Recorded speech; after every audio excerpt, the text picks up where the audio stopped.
Great. Well, welcome everyone to this quarter's Transportation Committee call. We'll be focused on hearing some success stories on how the state energy program has funded various transportation programs across several state energy offices. But before we dive in, just a few announcements to go over. First is that tomorrow we'll be having our monthly EV and grid integration working group call that is open to state energy offices and state DOTs. This call will be focused on flexible interconnection and how that can speed up EV charging infrastructure build out. So definitely tune in. That call will be recorded as well. So if you can't make it, we'll have it on NASEO's YouTube to send out as well. The next announcement is NASEO's annual meeting is coming up at the end of October in Nashville. There will be a transportation committee session during the meeting that Jesse Lund will be leading, but we're still finalizing the agenda. So more details on that, but definitely let us know if you have any questions about the annual meeting. I believe the preliminary agenda went out yesterday, so that is live and on the event website. And then lastly, through our NASEO AASHTO Joint Office partnership, we're hosting a Western EV regional meeting in November in Salt Lake City with the Western Intermountain states. Registration is now open for states that are interested in attending. We do have a limited number of spots for NASEO affiliate partners. If that's of interest, definitely let us know, and feel free to reach out to Jesse or myself if you have any questions. But I'll pause there to see if anyone has any questions about any of those announcements.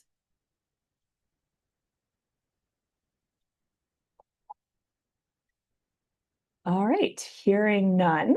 Before I hand it over to our speakers, just wanted to briefly level set on what the state energy program is. I'm sure all of you are pretty familiar with it, but just kind of wanted to go over it just in case we needed a little refresher. So let me share my screen.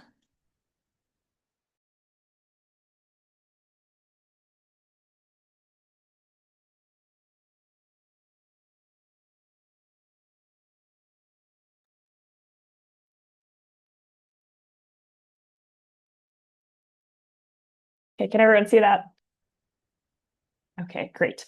Well, the U.S. State Energy Program, established by Congress in the 70s, is the only cost-shared program administered by DOE, and the funds go directly to the states.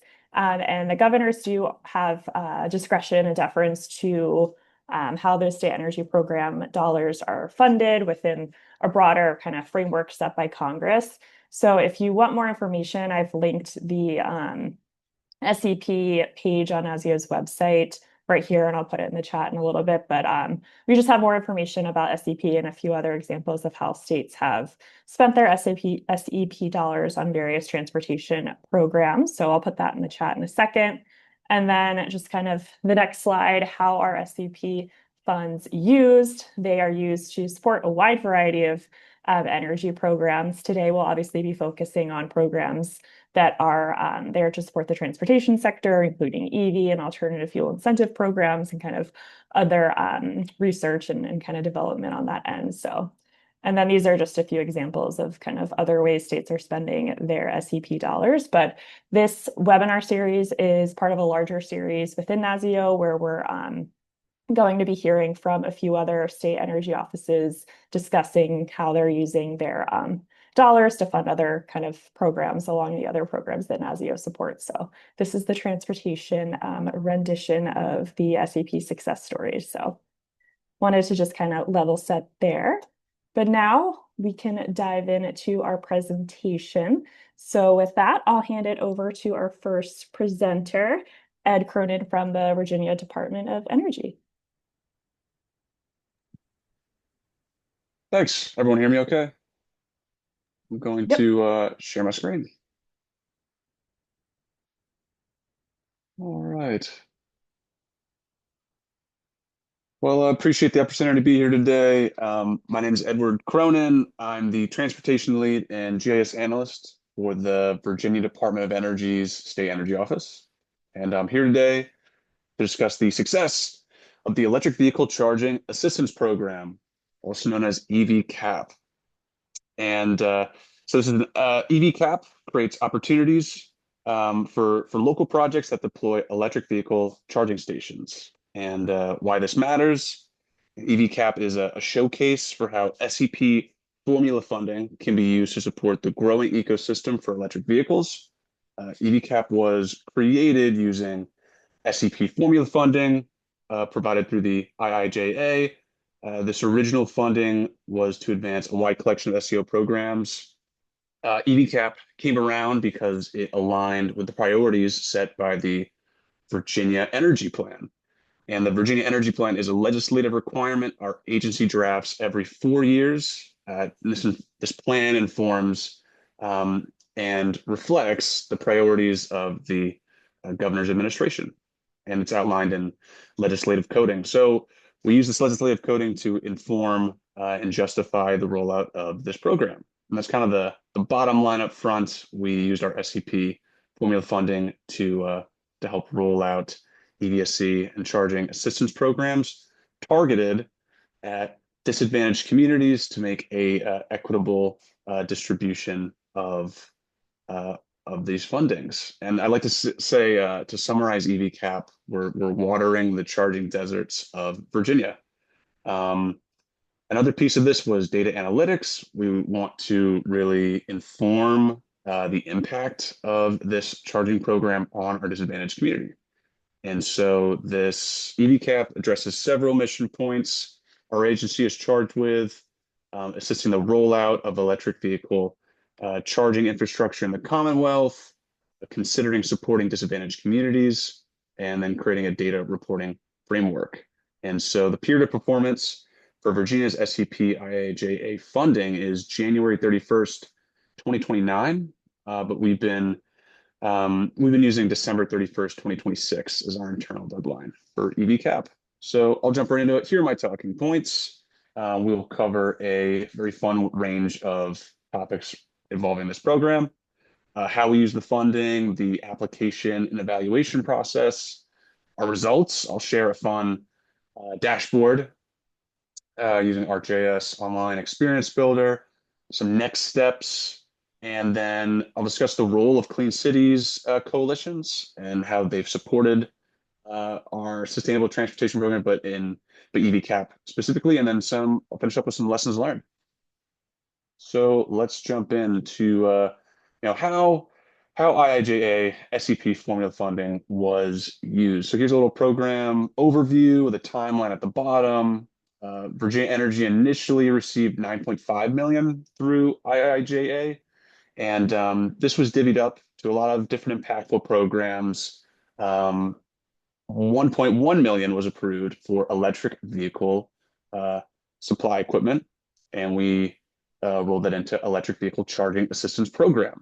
An additional 75,000 was given for a technical assistance contract with our Virginia Clean Cities Coalition, and I'll touch on that during the Cities Coalition slide.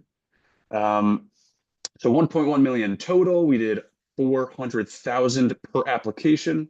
And this was to ensure multiple applications could be processed. We could get a real wide range from both rural to multifamily. And the period of performance is 1 to 4 years for applications. So with proposals evaluated, signed in 2024, this gives awardees up to December 31st, 2028 to complete their full proposals. However, we expect projects to be done by the end of 2026, and we are on track to hit that deadline. So if you turn around sub-awards, 2026 was chosen. Our supporting contract with Virginia Clean Cities Coalition goes until 2027. And that's to ensure that we have the data reporting capabilities to really see the full impact of this project. So we kind of factored in data reporting as one of the pillars of this program, so that we can learn from EVCAP, we can show its impact, and then we can package those results to hopefully do an EVCAP round 2. That is our, just to be candid, that's our goal. Great, let's jump into the review process. So EVCAP was officially announced in November 2023, and we gave a deadline for applications for mid-November 2024. So we received 7 applications within that 3.5-month window, and then we received nearly a dozen solicitations after that deadline. So if any, I'll share some lessons learned at the end, but that was a lesson learned. Perhaps give a 5 to 6 month window for applications, as it requires a lot to identify impactful charging projects through negotiations with site hosts, um, to budgeting, and at the time of the application, Justice 40 was a big component of both federal and application funding, but as well as this program. Um, anyway, so I'm happy to share any terms and conditions, the guidelines we shared with applicants for EVCAP for anyone who's interested. The guidelines outline the criteria our team used to review each of the applications. So we released an RFP November 2023, got 7 applications, and then the process, we ranked them based on 4 criteria: project area, so how well they suck at their site; uh, scope, project scope of work and budget; the economic impact, how well they leveraged the funding; and then local hiring, so how much they actually brought in local labor. These 4 criteria had sub-criteria that we used. So for the project area and site selection, we really prioritized historically and economically disadvantaged communities. Justice 40 was a big component. That was the big tool we gave applicants at the time of the application. And we did have to pivot later in the program. Fortunately for Virginia, we have state-specific disadvantaged community definitions we were able to use as a proxy for Justice 40 when that was depreciated. Those tools were depreciated. Yeah, so to review the applications, we assembled a team, 4 reviewers from both internal and external partners, all from state government. So we assembled stakeholders from both the Virginia Department of Energy and Virginia Department of Transportation. And essentially, we used an anonymous Excel method. So each reviewer ranked each of the applications in an Excel, and then those Excels fed a tab where each of the scores were anonymously totaled up, so no one was influenced by another person's scoring. And then that master tab showed total scores, and that's what we used to rank our 3 finalists. And we ended up performing multiple rounds of review. So after our initial round, we had a bunch of questions, some things to kind of clarify, and we actually gave applicants a chance another month to revise their applications and resubmit. So due to the low amount of applications, we got 7, we were able to do a kind of another round of feedback. And that was really helpful, is giving them a chance to clarify. And this was just an email communication. Some folks redrafted and submitted a whole different document. So once we finalized scoring, the top applicants were awarded, and we chose 3 sub-awardees. So let's go into results. Very fun here. So I'll jump into success and challenges. So success, despite everything, federal administration change, we had our funding frozen. There were some funding uncertainties. We are on schedule and on budget. So we are ready to go and across the board for our sub-awards scope of work. Other successes are our data reporting metrics. It's been really helpful during this time. We've had routine communication. So for the first 6 months, we met up with sub-awardees every month, and these really created a rapport between the teams, made it easy for them to reach out, share questions. An additional success with data reporting metrics is we made an external SharePoint drive through the Microsoft 365 suite of projects. And this was an online repository where we could share documents and store documents and have a common place to reference both timelines, scope of work, budgets. And it was really easy to say, just refer to the SharePoint. We've talked about this before. Everything that we've worked on together exists in one place that we both have equal access to. Another success is program templates. So EVCAP was the front runner for Virginia's SEO SEP formula funding projects. So we were first at the gate, and because of that, we really created a lot of the templates the rest of our program areas now reference. And from establishing RFPs to ensuring federal requirement compliance, we really set the groundwork and made a methodology that other programs could reference. And now we hope to continue this forward with our economic impact tracking, tracking the number of charging stations, how they're doing, and I think we're well positioned to report on the effectiveness EV cap and SEP formative funding has on local charging. So I'll touch on some of the challenges while I show you our neat. Let's see if I can move this screen. Here we go. All right, yeah. So I'll touch on some of the challenges while I talk about our reporting tool. So this is the beta version of a experience builder made via the ArcGIS online suite of products. In the purple, here's the distribution of awarded programs in Virginia. And this will be on our website. Right now it's unvetted, so everything you see here, don't take at face value, big disclaimer, all that fun stuff. Our top three awardees, we have Blink, which is a charging company. They're a charging provider. We have Lightility, and I'll kind of go via the awardees one by one. But Blink, they're doing rural charging, very impactful. Let's see if this works here. Yep. So you can see their distribution at the bottom here. They're hitting both rural and urban Southeast Virginia. Lightility is doing multifamily housing charging. And then we have Rappahannock Electric Cooperative. They're a co-op, and they're doing a rural sites in these charging deserts. So presenting program, you can see this is a way for us to communicate our results online for folks, stakeholders to view the real-time success of the program. You can see the gauge down here at the bottom. We haven't submitted an invoice yet. So construction for the first site will begin in October. We're expecting the first invoice to arrive in November. And you can see the distribution of our total applications. And I think you can really see that we hit a lot of the areas where applications were received from. Here's an example of existing charging stations. If you zoom in, each one of these, the purple sites are in an area that is not being serviced by a charging station. We included the depreciated Justice 40 disadvantaged tracks. Again, each of these are, despite it not seeming like Justice 40 up in the top Northern Virginia area,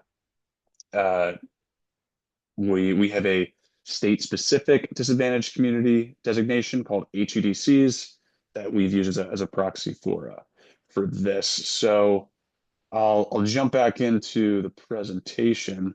Some of the challenges were around that federal pause and kind of reporting shift with the phase out of Justice 40. We really had to pivot in terms of our narrative to scrub any kind of DEI mention. But this turned out to be more of a semantics shift and was pretty simple for our purposes, because luckily the tourism industry and economic development were also heavily mentioned in our guidelines for the program. And it was not difficult to change the semantics of the program while still maintaining our core mission. So we really wanted to help areas where established charging networks weren't addressing the charging needs due to a perceived lack of use. And this is an ongoing challenge with rural tourism sites. And so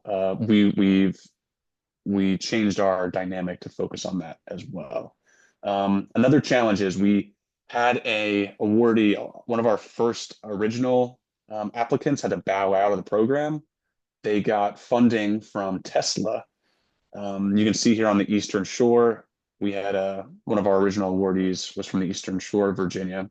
And so Tesla came in and actually offered them funding on their site. They were gracious enough to bow out, hand back the funding, and we did a runner-up. So someone who's not initially awarded is now awarded.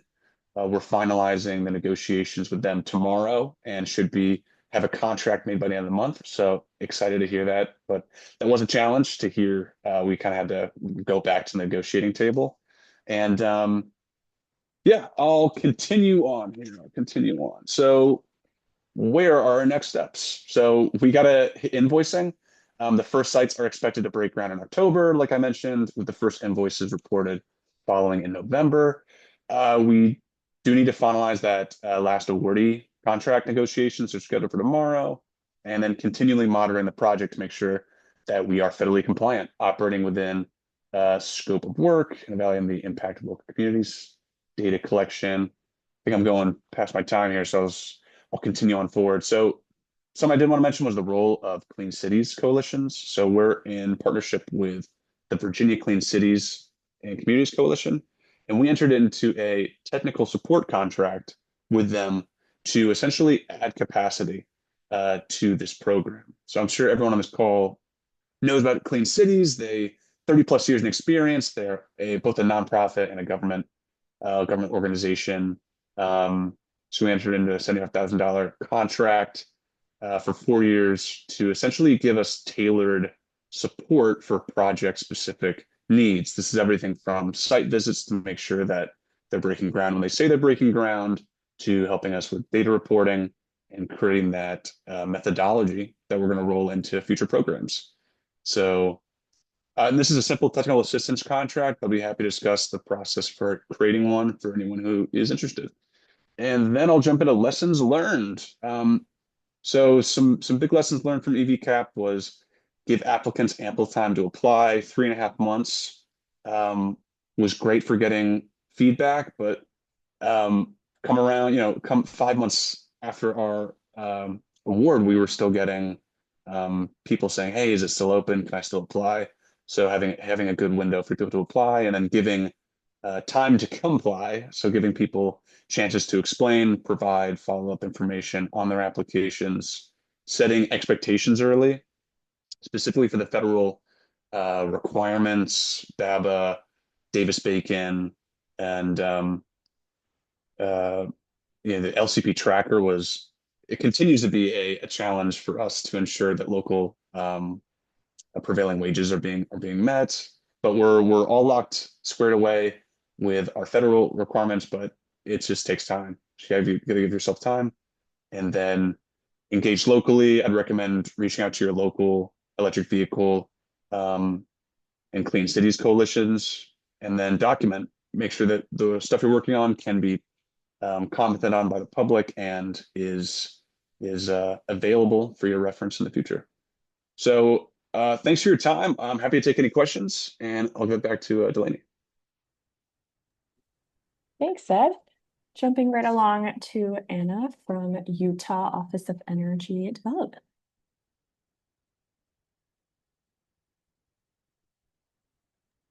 Hey everybody, just turning myself back here so that I can start my presentation. I'm going to share my screen really quick. Oh. Okay. Can you see my screen? Yep, looks good. Okay. Oh, what are you seeing on my screen? Because I'm not seeing the same thing, I don't think. Are you seeing my first page with the map and the Utah Rural Electric Vehicle? It looks like a map. Hopefully it's the right thing. I have do you your see my slides pulled. I have your slides pulled up if you want me to. Can you do that? Because I don't think it's sharing the right thing as I'm looking at it. Okay, yeah, no worries. Let me do I that. closed everything else out so it would share, but obviously it's not going to work with me today. Oh, no problem. I apologize for that. Oh, that's okay.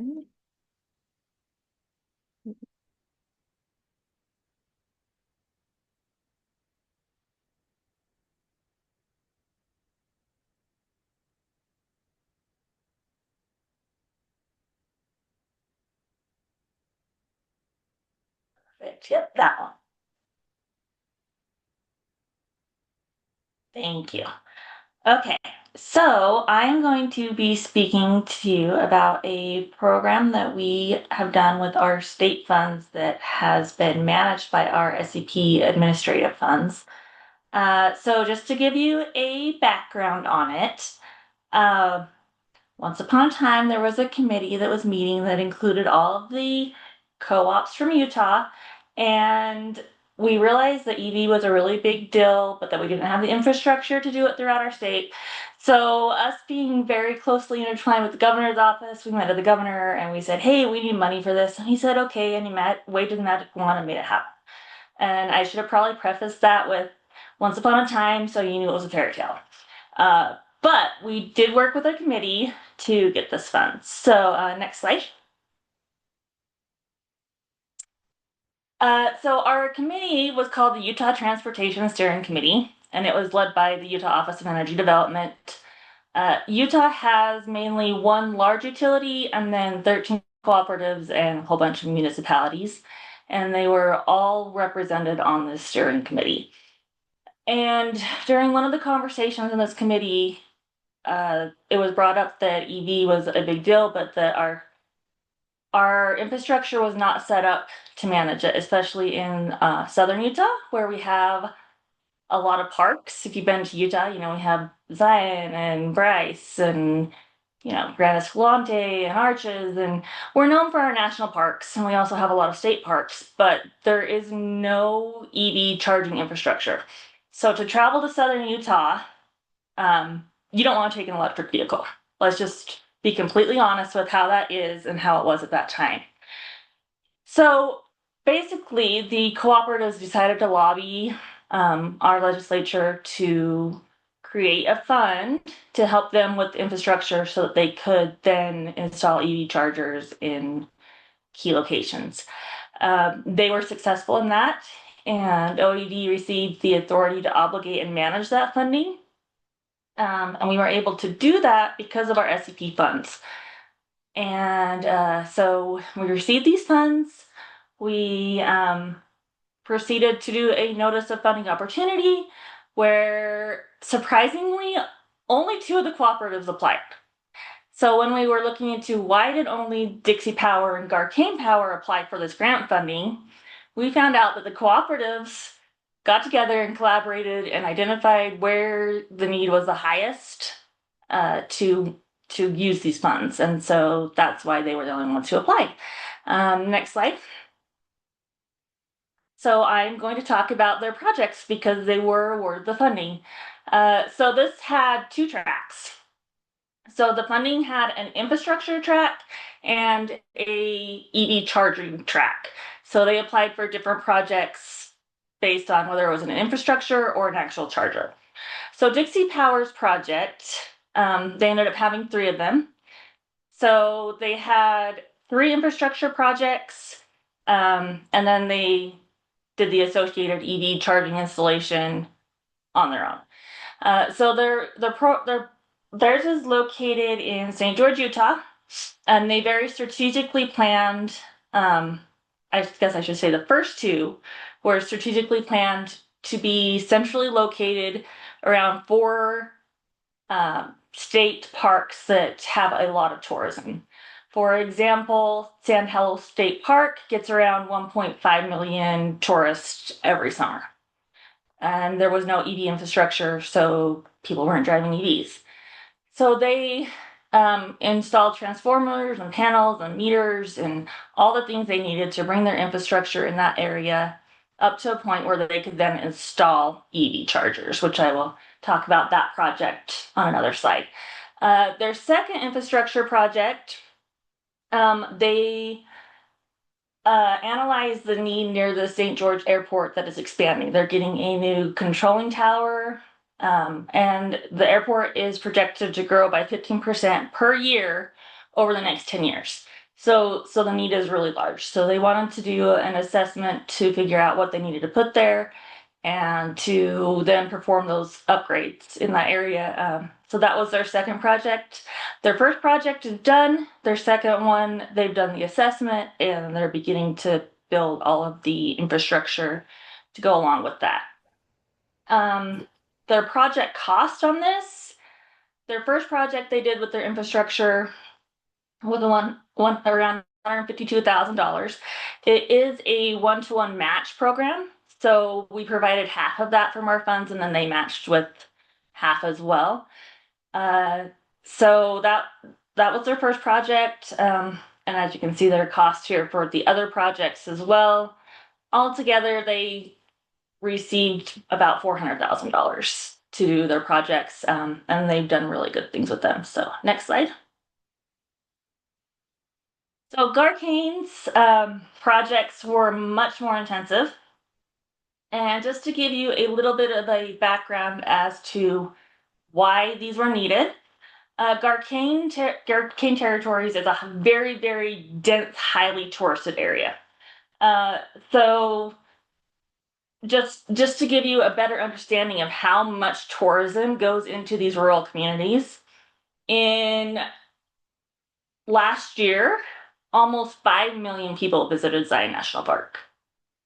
And on top of that, the little towns located around the east side of Zion National Park, in 2021, they were the 6th most searched Airbnb location the Airbnb does. So that's how much tourism these places are getting, and there is no EV infrastructure. Their current infrastructure does as good a job as could be expected with the funds they have in making sure they have reliable energy. So their main ask to us was to help them provide the infrastructure to do the things that they need to do so that they can get the EV charging in place that needs to be done. So their first one, they put 16 miles of upgraded 69 kV line to a new division that's being built just east of Zion National Park. It's a discovery center. It's going to have a lot of tourists. It's going to have a lot of all of the things. So they decided to help them by upgrading the lines to get the power to them that they would need. Their second project that they did was to install a new substation in Mount Carmel, Utah, which if you've ever driven down Highway 89 in Utah, if you're one of those, tourists I just mentioned, or locals, there's a place on 89 where you can veer off and go to Zion, or you go straight and you get to Bryce Canyon. So right in that junction is where they're putting their new substation. And that is going to service all of their customers and help with an additional project that we're working with them through other grants to close their service loop so that if they have outages in one area, they can then turn off just that area without shutting off power to the whole community, which happens a lot because I personally know this because I grew up in Orderville, which is right where they're doing all of these projects. And just to show that this was fair, I was not yet employed with our office when they were awarded this money. So, but I am very invested in what is going on with this money. So that new substation is going to provide 20 megawatts of additional power to those communities. And the businesses in that community are very supportive, and there are multiple people who have already committed to installing EV chargers once that substation is up and running in the next 18 months. So those infrastructure projects cost about $3.2 million, once again with a one-to-one match. But to be honest, in this case, the utility is actually paying more than the one-to-one match, just because they have additional things they have to do. Next slide. So these pictures are just to try to demonstrate where all of this is happening if you're not familiar with Utah. So this main road there is Highway 89, and it goes through all of these small communities that are dealing with all this tourism. And the red dot on that main map is Moki Cave, where they're going to be installing some of the main charging system. The substation is right next to the top of that diamond in Mount Carmel Junction. So just to give you an idea of where all of this is happening. The picture on the right is showing where they currently have charging stations and where they want to put charging stations. So the blue ones are there. And as you can see, there's a lot of miles currently between where you have a charger and where you don't. So I don't know about you, but if I'm driving an EV, I don't want to have to drive, 75 miles before I can get to a charging station or more. that's between Kanab and Page. Richfield to Kanab is a lot more. So the green ones is where we're going to be putting chargers using the infrastructure that's been developed with these funds. That's where the charging systems are going to go, which is going to make it a lot more feasible to drive Southern Utah in an electric vehicle. So that is kind of the issue we're trying to fix here. The East Zion National Park project is putting in 16 IntelliCharge EV chargers in their new facility they're building. And then Moki Cave, which sees, oh gosh, I had it written down, but I don't remember where I put it. They have about 3 million people who go through Moki Cave every year. So that's a very centralized location for charging. It's going to do a lot of great things, and those are the chargers they're putting in there. Next slide. So that is what's currently happened. There's going to be a phase 3 of this program. And additionally, we're using our 401(d) funds to help with some additional projects they're working with. But all of this infrastructure and all of this building to make traveling in Southern Utah more feasible for people has been made possible because we have the SEP funds to administer this grant. Because our legislation would not have given this funding if we weren't willing to manage it. So it's really what's made it all successful. So I hope that made sense to all of it. Thank you. Great. Thanks, Anna. I think I'll have to test out the charging stations and check out some of those parks when they're ready. All right. Well, thank you. We'll hand it over to Eric Friedman from Massachusetts, and I'll share my screen for your slides. Just checking you can hear me okay? Yes. Perfect. All right. I will jump right in while Delaney's getting those slides. Thanks, Delaney. Appreciate you navigating this. My name is Eric Friedman. I'm with the Leading by Example division at the Massachusetts Department of Energy Resources.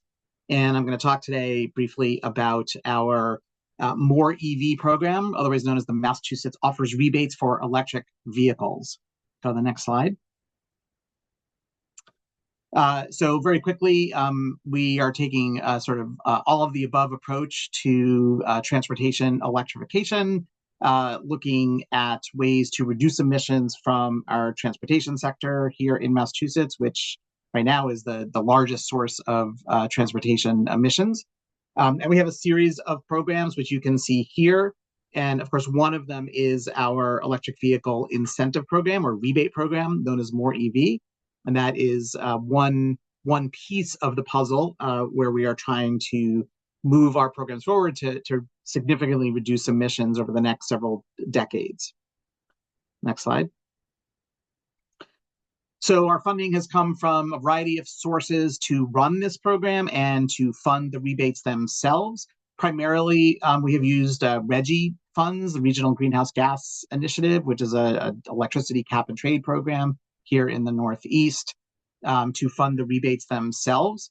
But the SEP program has been very helpful and instrumental in helping us to fund staff and administrative costs associated with managing this program. And I'll talk a little bit about why that's been so important, especially over the last couple of years.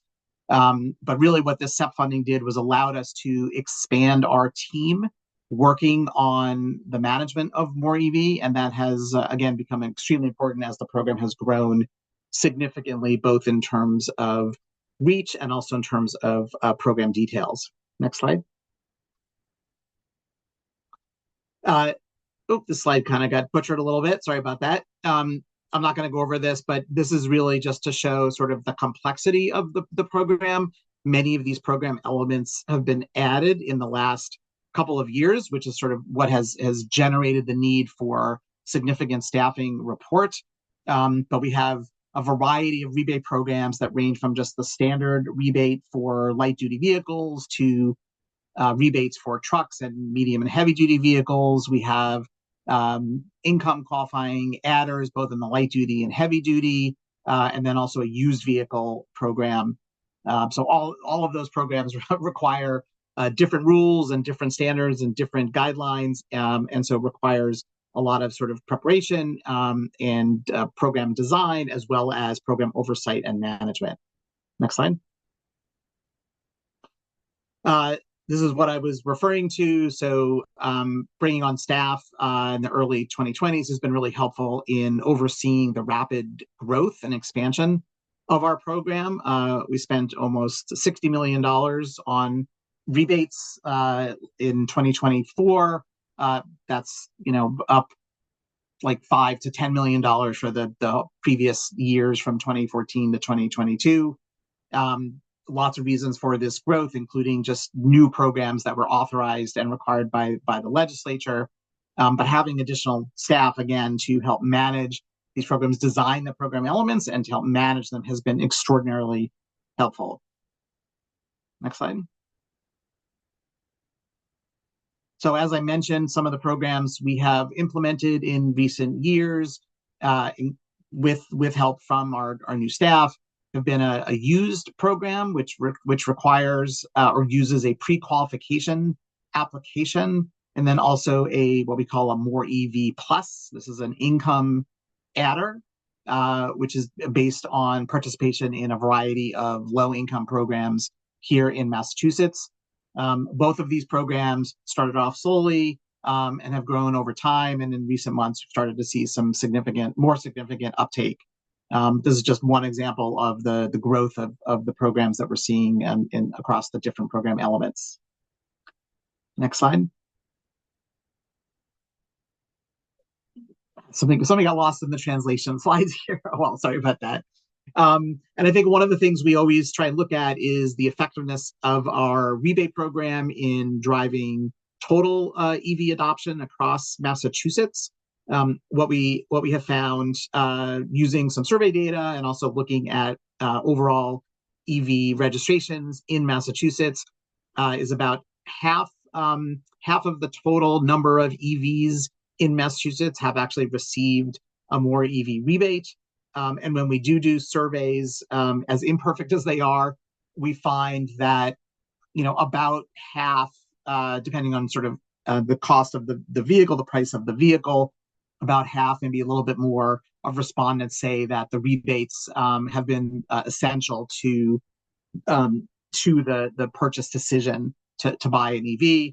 And you can see in this slide the essentiality of the tax credit, the federal tax credit, which obviously is going away, versus the state rebate.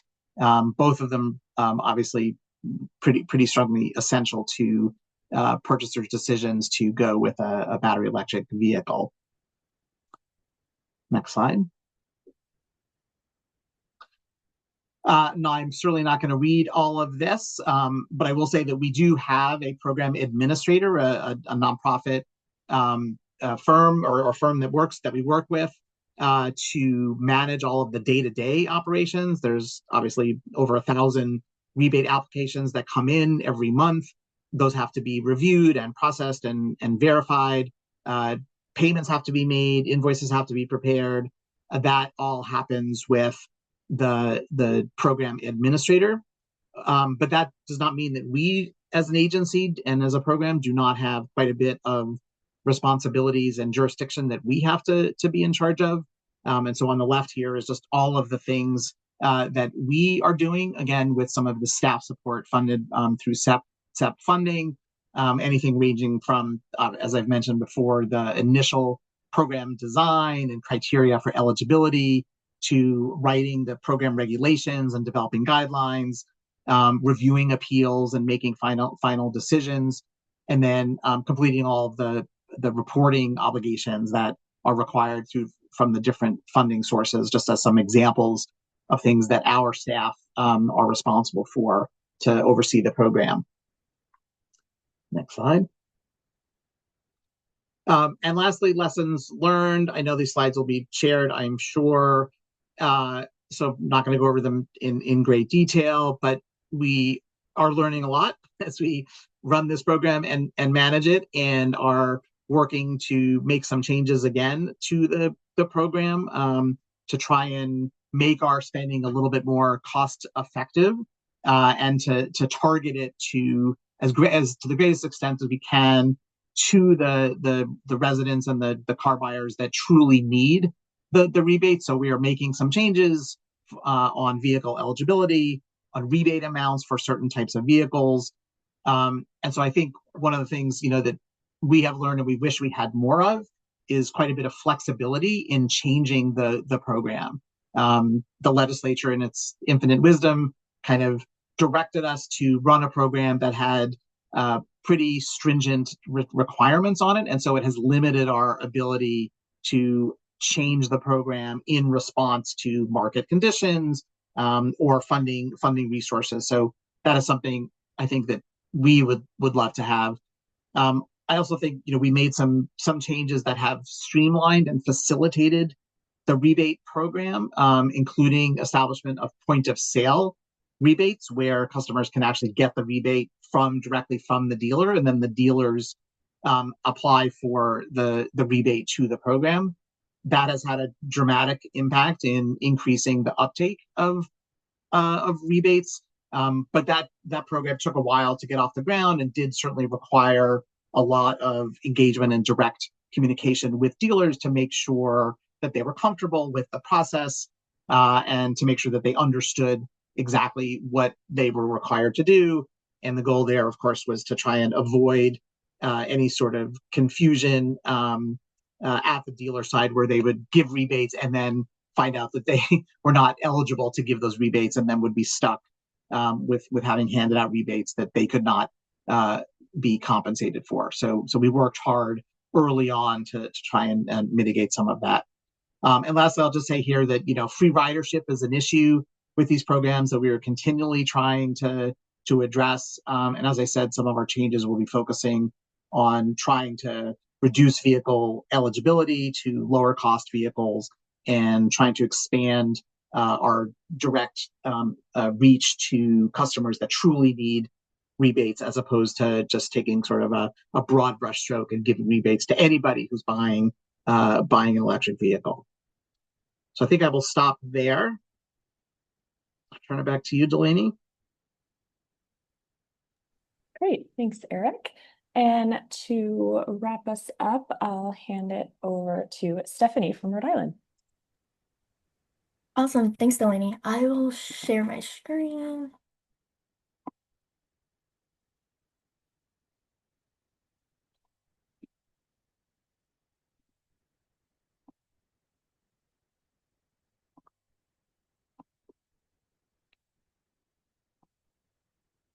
Okay, can you guys see the slides now? Yep, looks good. Awesome, thank you. Good afternoon, everyone. I'm Stephanie Simsick with the Rhode Island Office of Energy Resources, and today I'll be sharing details about the launch of the Power Up RI rebate program and how we leverage SEP dollars to make it possible. This is just a quick agenda, so I'll just jump right into it. First, OER's mission is to lead the state towards a clean, affordable, reliable, and equitable energy future by developing policies and programs to respond to the state's energy needs. We launched the Power Up RI rebate program on August 1st of 2024, so just over a year ago, and this program offers rebates for residents and landlords to purchase and install EV charging equipment in their homes or properties. We created the Power Up RI rebate program in direct response to public feedback throughout our NEVI survey, which we launched, I believe it was July of 2024. And throughout the survey, Rhode Island residents made it clear that at-home charging program was a top priority for them. In response to this feedback, we were able to quickly design and launch the Power Up RI rebate program in less than a month using $130,000 from SEP funding. This quick turnaround shows how we could be responsive to community needs and act fast when there's a clear demand and the funding stream, so the SEP dollars that we have used to design and implement this program. And to make sure the program continues beyond that initial funding, we partnered with the Rhode Island Infrastructure Bank, which is a green bank in Rhode Island, and to secure ongoing funding for this program so all Rhode Islanders can benefit far into the future. This chart just shows all the different rebate amounts we offer. So we offer a rebate just for the cost of the EV charger and also a higher rebate if electrical upgrades are needed, which includes like updating to a 240-volt charger or wiring it into your electrical system at home. And then we also provide an income qualified adder to ensure that the rebate program is accessible to all of Rhode Islanders. The general process to applying to the Power Up RI rebate program starts with the application, purchasing, and installing their charger since it's a post-purchase rebate. And then they apply to the program on our website within 180 days of installation, and they must submit all the required documents, which is just like a license, the EV charger purchase receipt, an electrical receipt, and a W-9 along with their EV registration, which could also be used to apply for our Drive EV program as well, which is a rebate for the electric car. And then we review all of the applications internally and calculate the rebate amounts in an Excel tracker. And we close batches around every 2 weeks. The applicant must also pledge to own and operate the charger for at least 3 years and cover costs like maintenance and electricity. And then once we complete all of these internal reviews, we work with the Rhode Island Infrastructure Bank for final approval. And then it comes back to us internally, and our finance team generates checks, and then we send them out via mail, where applications can receive the check within 2 or 3 weeks, providing a quick turnaround in around a month. They could get their check after applying to the program. For most of our programs in our office, we share dashboards on our website. For the Power Up RI rebate program, you could see how much funding we have currently and how much was awarded. You also see the bar chart of how many rebates were provided each month, broken down by standard and income qualified. As you can see, we need more income qualified folks applying to the program since it doesn't count for many rebates. And we also have a broken down pie chart of individual or landlords applying to our program. A lot of people in Rhode Island do rent, so this is a big opportunity for us to have the renters being able to apply and use these funds as well. The success of the Power Up RI rebate program was definitely crucial and reliant on SEP fundings, which is a major part of our work. We would not have been able to respond so quickly to these community feedbacks to start a new program in such a short time frame. The SEP dollars support staff capacity needed to design and administer this program, with other fundings from the Rhode Island Infrastructure Bank, which covers a direct incentive. Just as SEP was crucial for this program, it continues to be the backbone of many other OER programs, from our clean transportation teams to our energy efficiency teams as well. The outcome highlights the importance of SEP funding to advance clean energy incentives in Rhode Island and to deliver meaningful results community-wide. And that's it. Thank you, guys. Great. Thanks, Stephanie. You want to stop sharing your screen? Oh, there we go. All right. Well, we have about 5 minutes left, so I wanted to give everyone the opportunity to ask any of our great speakers questions about any of their programs that they discussed or any other topics to raise in the last few minutes.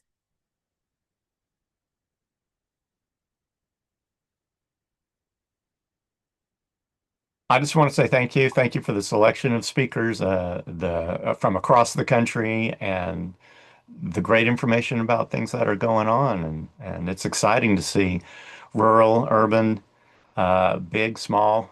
It's sure I appreciate everybody giving presentations today. Thanks, Steve. And yeah, definitely wanted to try to get a good variety of states across the country with different varying landscapes that all have, unique challenges to EV charging infrastructure deployment and EV adoption. So I agree, it was great. Anyone else? Delaney, this is Audrey. I just echo Stephen's comments. Really appreciate all the presentations. Only question is, will you be sharing the slides afterwards? Because I'm sure members of my team that are out today would love to see them as well. Yeah, providing I have everyone's permission, I will share the slides as soon as possible. And then the recording for the calls usually take a few days to get uploaded. But once that's uploaded to NASEO's YouTube, I'll send that out as well.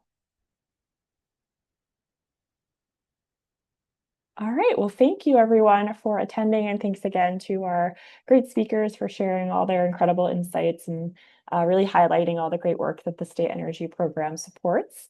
So I will send over the PowerPoint and YouTube link once that's live. But other than that, hope everyone has a great rest of the day, and I'll talk to you next time.